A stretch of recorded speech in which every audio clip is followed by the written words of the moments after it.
Apparently she was the one who ate all the food. Fidel and his siblings were delivered from this living situation one day when Lena arrived to visit her 3 eldest and found them remarkably malnourished. She brought them to a cafe to eat their fill of ice cream and mangoes, and then brought them back home to the farm in Biran. The next time the teacher returned to the little town, Fidel and his brother made a plan to get revenge. The two set up a fort of logs from across the schoolhouse and, using a slingshot, fired stones up and onto the galvanized zinc roof, making a huge racket. Fidel recalled the prank with pride. The rocks were landing on that zinc roof. By the time 2 or 3 were hitting the roof, there'd be 2 or 3 more in the air. We considered ourselves experts at that. This was Fidel's first real act of rebellion. A childish act of revenge against an authority whom he'd perceived mistreated him. As he continued with his schooling, he found plenty of other opportunities to raise his voice and his fists.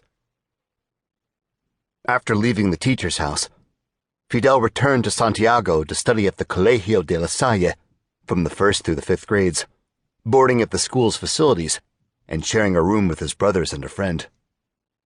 Here there was plenty to eat, and Fidel enjoyed living at the school, especially when they could visit the facilities by the water, where he could swim and fish and play sports with the other boys.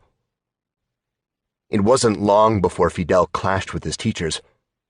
He fought with one in particular, Vice Principal Brother Bernardo, who was in charge of boarding students. Fidel had made a particular enemy of this vice principal, he said, by fighting with another student who happened to be one of Brother Bernardo's favorites.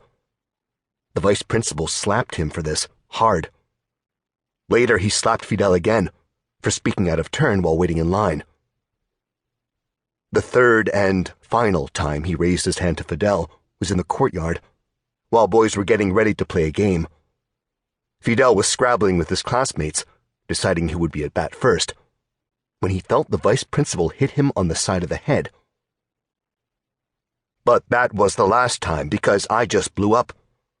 I was so furious that I took those buttered rolls from breakfast and threw them right in the vice principal's face, as hard as I could. Then I ran at him and jumped on him like a little tiger, biting him, kicking him, hitting with my fists, in front of the whole school. That was my second rebellion. I was a student, and he was a figure of authority who abused and humiliated a student. Needless to say, Fidel and his brothers soon left the Colegio de la Salle and were sent home again to the farm in Biran. As punishment for their bad behavior, the boys' parents decided they would not be sent to another school. This suited Fidel's brothers, but Fidel was angry. This was clearly another instance where his opinions and those of the authority figures clashed.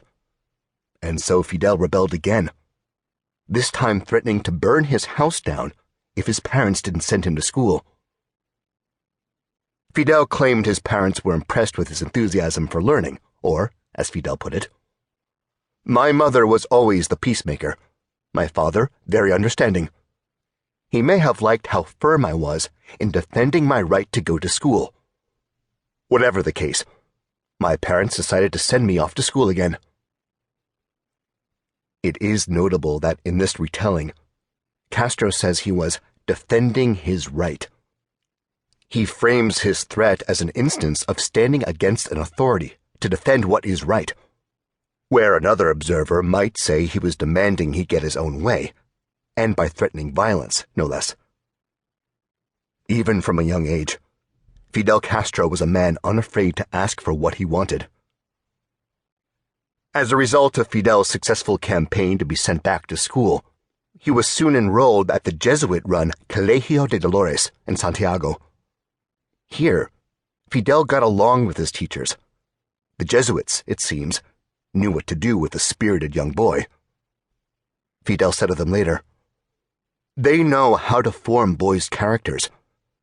If you do risky, difficult things, engage in that sort of activities, they see that as proof of an enterprising, determined character, a get-up-and-go sort of character. They don't discourage it."